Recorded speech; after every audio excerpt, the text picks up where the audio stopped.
Je vais dire les mots, Olivia, les mots n'ont pas de prix, mais si, ils en ont même beaucoup, et il y en a encore.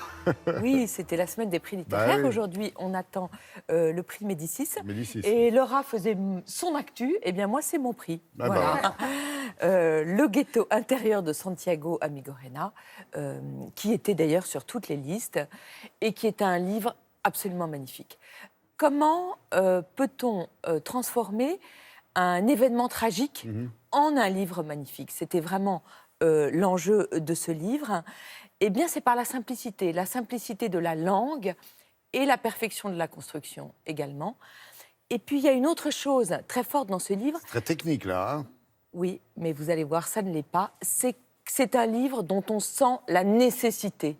Et finalement, d'ailleurs, on devrait lire que des livres qui sont mus par la nécessité. Les autres, on devrait les oublier. De quoi s'agit-il?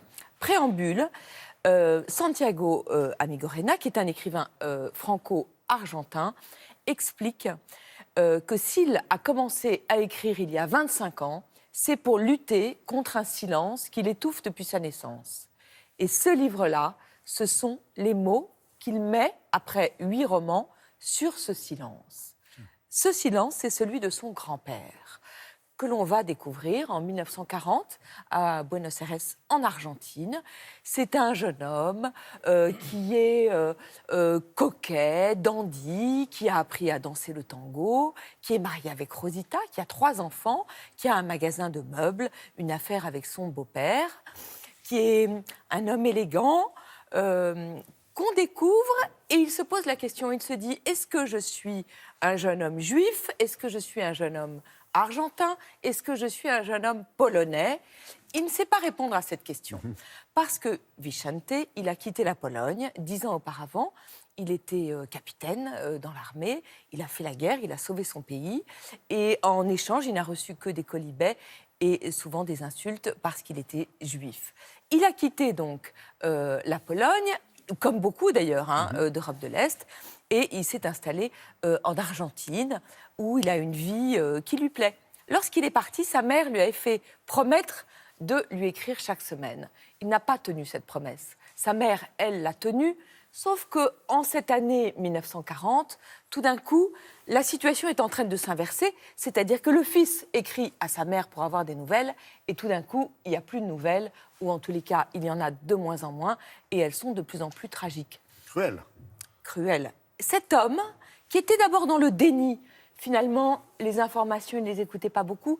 Et puis tout d'un coup, il y a l'histoire de ce mur qui est construit à Varsovie et ce ghetto où on a décidé de mettre 400 000 personnes dans 4% de Varsovie. Là, tout d'un coup, Vicente, il commence à se sentir coupable, à se sentir en plein désarroi vis-à-vis justement de son identité juive. Et là, il va réagir d'une manière stupéfiante. Il va s'arrêter de parler. Il ne parle plus. Comme si tous les mots étaient devenus impossibles pour nommer cette réalité innommable. Ouais. Et d'ailleurs, qu'on ne connaît pas forcément cette Shoah dont on commence à avoir les échos. Il se tait. C'est le ghetto intérieur. C'est le fameux ghetto intérieur. Ce qui est beau, c'est qu'on a l'impression que tout geste de considération envers autrui, mais même envers ses enfants ou sa femme, devient comme une sorte d'offense à la souffrance de sa mère. C'est magnifique, vraiment magnifique. C'est un livre qui interroge les mots.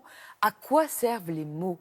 Comment est-ce qu'on peut mettre des mots sur quelque chose qui est innommable? D'ailleurs, il rappelle que pendant très longtemps, la Shoah, on ne savait pas comment la nommer. C'est très très beau, et à la fin, on espère que ce silence qui a enfin été rompu, eh bien, ne va pas rejaillir justement sur les enfants de Santiago Amigorena, et que seront porteurs de la mémoire de leur arrière-grand-père. Les mots essentiels, il y en a aussi pour les plus jeunes. Oui, si vous voulez lire tranquillement le ghetto intérieur, ce que je vous souhaite ce week-end, vous offrez à vos enfants un éléphant.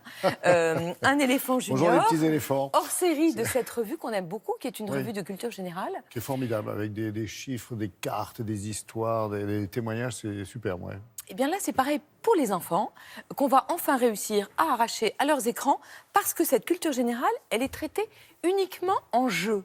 Et je dois dire que c'est un tour de force d'avoir réussi à faire des défis, des quiz, des énigmes, des messages codés pour parler de culture générale. Donc il y a 4 grands thèmes. L'histoire avec 1789, l'abolition des privilèges. Les sciences, quelle est la différence entre un microbe et un virus ? Et je dois dire Bien que les vu. mamans sont aussi Ben très oui. contentes de découvrir la différence. La nature, qui est initiée par l'amie Isabelle Autissier, Très autour bien. des animaux intelligents.